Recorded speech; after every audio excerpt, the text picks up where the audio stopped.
Hey, Len, so talk to us about reputation management. How can we utilize this, or what advice, suggestions, or methods can you give us that will actually help attract new patients through this form of management? So first off, thanks for having me, number one. Number two, I will start off by saying I am not a fan of the term reputation management. Reputation management is, in my opinion, an old marketing term where you are really worrying about negative reviews and hoping to find a way to get them off the first page of Google. I prefer a term called reputation marketing. So it's a way to generate 5-star reviews, whichever way you want to do it, okay?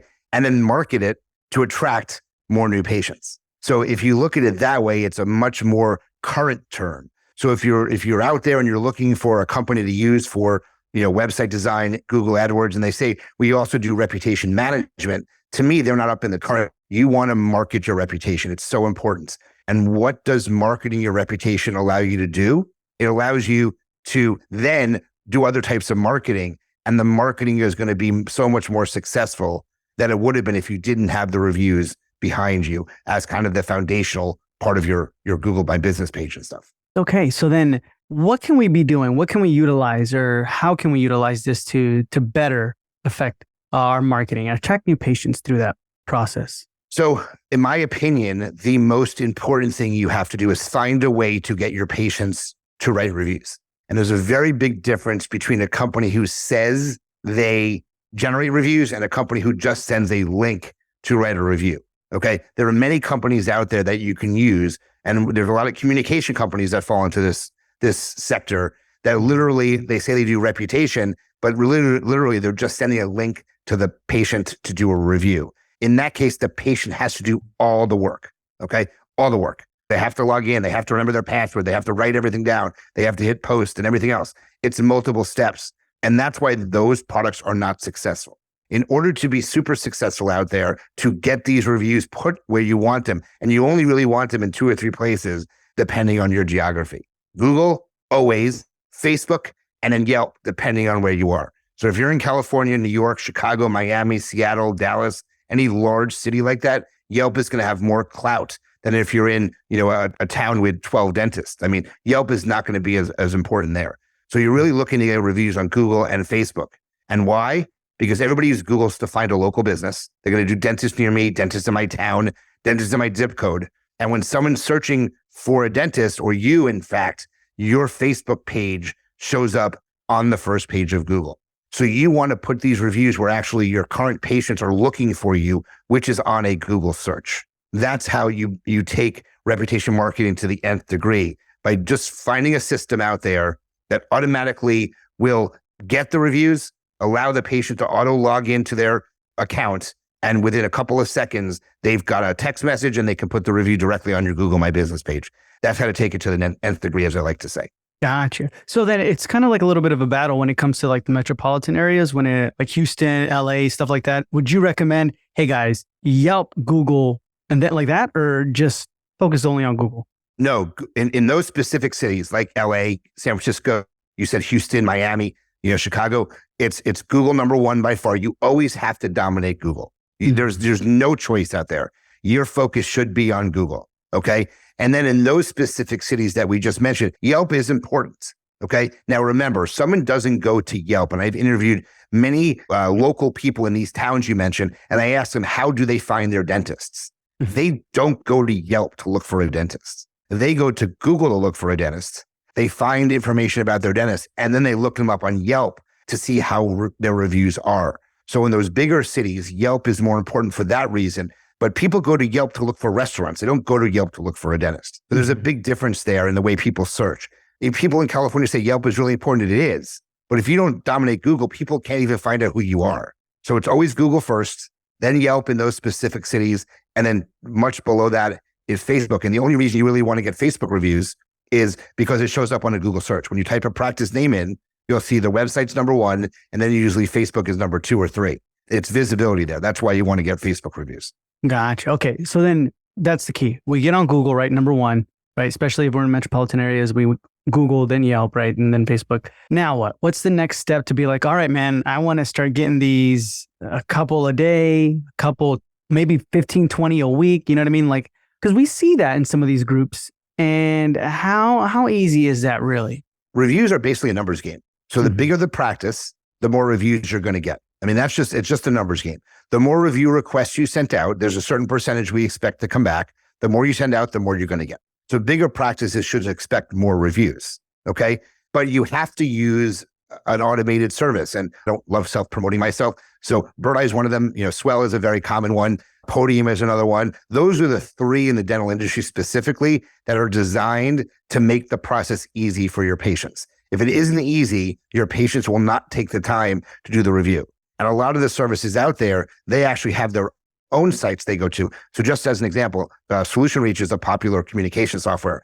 I just had a dentist reach out to me who had 750 reviews on Solution Reach's page buried where you couldn't find it, and only 18 on Google. That's a shame that they did that. They got all these great reviews, but nobody sees them. You have to make sure they're actually putting it on Google. That is such a big deal nowadays. If it's not going to Google, it doesn't help you. Gotcha. Okay. Yeah, I remember when we used to have Solution Reach. That was a big thing. It just populated there, and then we were like, okay, what happened, right? And then it's weird asking the patient, hey, can you write it again on Google, right? And then that diminishes it big time, because the patients are not going to do it twice. Yeah. It has to be a one-step clean process.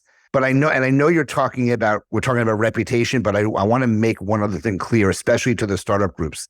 One of the missing factors is just generating reviews is not enough. Okay. Just having the most reviews is not enough, especially as a newer business. You have to make sure that Google recognizes and understands your listings and make sure it's called listing management, citation claiming. It's a vital part of local search, because if you only have a ton of reviews and your listings are not consistent or invisible because you're a new startup, you're not going to be at the max. And that's why people say, well, I have 1,000 reviews. Why can't people find me? And it's usually because your listings are messed up.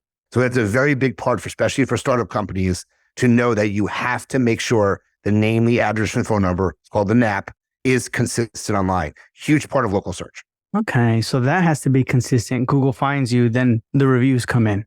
Yeah. So the purpose, the kind of the way it works is when you make your listings consistent, which should be done before you even open your doors technically. So once you fix the listings and you have a consistent flow of reviews coming in, consistent flow for Google is 1 to 2 every single week. So if you're getting less than 8 to 10 or 8 to 12 a month, you're not getting enough of them. But that factor, 8 to 10, 8 to 12, plus a consistent listing, you will rank higher on the maps than someone who's not doing it that same way. We see it all the time. Okay. So then give us the game plan now. We got the automation down, right? Okay, let's just say we sign up with Bird Eye. We're starting to send out the links and that's it? Or do we specifically write something or how does this go? So the ideal way to use a product like Bird Eye is automate the process. So we integrate into practice management software. You automate the review requests sending out. Okay. Now, it's really important. People say to me, well, I don't want to automate it because patients may write bad reviews. So if there's a filter built into the system, that's really good. It's not gating. Gating is illegal and you can't do it, which would be like thumbs up or thumbs down. So you can't do that. You can't preempt the question like that. But if you give them a feedback button, that's even better, where they can provide direct feedback to the practice.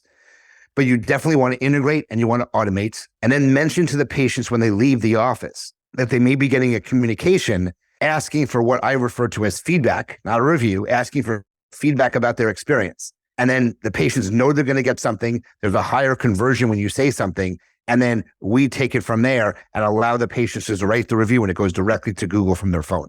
So that's the secret sauce, is really, having a discussion and being aware of what I call making a reputation culture in the office. If the office revolves around reputation, which basically means that you're being examined or having a report card written about their experiences and just making sure everybody's on their best A game, that's how you work the system and get really great reviews written by the patients, other than just asking them. You can ask your patients till the cows come home to write a review on Google. You're lucky if 2 to 3 do it of every 100, because there's too many steps involved. So you want to make sure you make it easy for the patients to do it using a system that allows an auto login feature, and it's a simple process. If it isn't simple, they won't do it. Like I mentioned that before. Yeah, that's true. I love that though, how you mentioned, give us your feedback, right? It's different. Asking for feedback, very different. Instead of a review. And it's much more comfortable. It's much more comfortable for someone in the office to discuss it with a patient rather than saying, can you write us a Google review? That to me sounds like you're begging for it almost, versus, can you provide some feedback about your experience? We'd really appreciate it. It's just an easier conversation to have, and has worked. I've been doing this for, since 2010 now. And it's just an easy way to have a conversation with the patient. That's why we put it in those words. Yeah. And then you let them know, like, you're going to get a text message or something like in about an hour, or like right now, or when you leave the office, or. So you can certainly do it an hour after their appointment. Okay. The problem, what we found, and look, I've been in this space since 2013 in the review space specifically, and I've worked with over 10,000 dental practices. And the data shows that when you send the review request an hour after the appointment, it opens up more negative reviews coming in versus waiting until the end of the day. They all go out at once. Patients who do have a problem won't have a problem usually 5, 6, 7 hours later. So they vent back to the practice. They don't go online directly to Google. So I prefer them going out at the end of the day rather than right after the appointment, because it also gives the practice some time to say, well, so-and-so didn't have a good experience, and they can turn the patient off if they have any concern that the patient may go and write a bad review. Most patients go directly to Google on their own. They don't go to use a service to do that. They will leave the office, they'll be pissed off, and they'll go to Google to write their bad review almost immediately after the appointment. If you wait till the end of the day, it 100% changes the results. And that's through years of doing this with thousands of offices, like I said. Okay. So I didn't know that. Would it also help at the end of the day, like people are at home, relax, oh yeah, I got to make a review kind of thing? Or versus being during the day, they're running around. If they're working, they're going from your office back to their job. Then they have to deal with their kids. The kid throws up. They don't have time. At the end of the day, between usually 6 or 8 o'clock, we see the best results during that time frame, by far and away, not even close to other times during the day. Gotcha. Okay. And so let's just say they left a review. Awesome. Beautiful. We leave it at that, or what happens after that?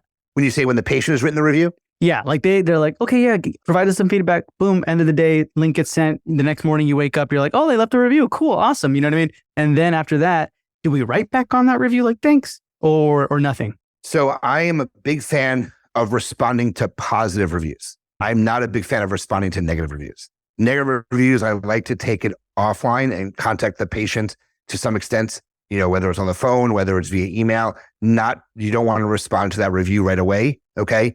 The reason that you would respond to a negative review online is because you're really responding to the people that are reading it, not to the person who wrote the review. I like to take the conversation offline and have a direct conversation with them. Okay. Mm-hmm. For positives, you don't risk anything. You can respond. Look, technically, when you respond to a review, whether it's positive or negative, you really can't acknowledge that they're a patient. It's a technical HIPAA violation if you do that. Now, if you do it to someone who wrote a positive review, I don't think they're going to make a big deal about it. Okay. If you do it to a person who wrote a negative review, they may find that as a HIPAA concern, and they may report you to what's called the Office of Civil Rights. So I recommend responding to positives. I would be very careful about negatives for that reason. Gotcha. Okay. So the positives, we can just say like, oh, we love you. Thank you so much. Or something like that, right? Yeah. Thanks for your feedback. We're so glad you love being our patient. Technically, that's a HIPAA violation. Okay. Because you said we love being our patient. By the letter of the law, you're violating HIPAA by acknowledgement. Okay. But I do not believe you'll ever see a patient that reports you because they just wrote a positive review about you. Mm-hmm. If you do the same thing to a negative review, okay, the patient may say to that, well, they just violated my HIPAA rights, and they may decide to report you. It's rare. I've seen it. Just trying to be very frank with you here. That conversation or that review, the positive one, is violation of HIPAA, but I don't think you'll ever see a problem with it. No, yeah, that saves our butts, man. I appreciate that. So awesome. Any final words or advice or suggestions that you want to give to our listeners about this? Just reputation has to be something you focus on. It's a foundational part of running your practice. When you open your doors as a startup, you want to make sure you have a consistent presence. You also want to make sure you have more than just a couple of reviews, because then it looks like you're new. Okay. So, but don't be afraid to ask.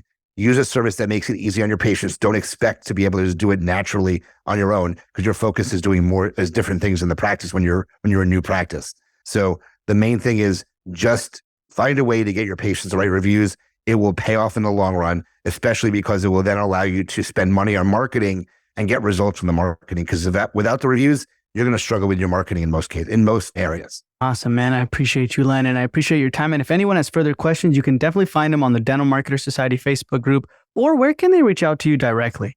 So lots of ways. I'm always on social.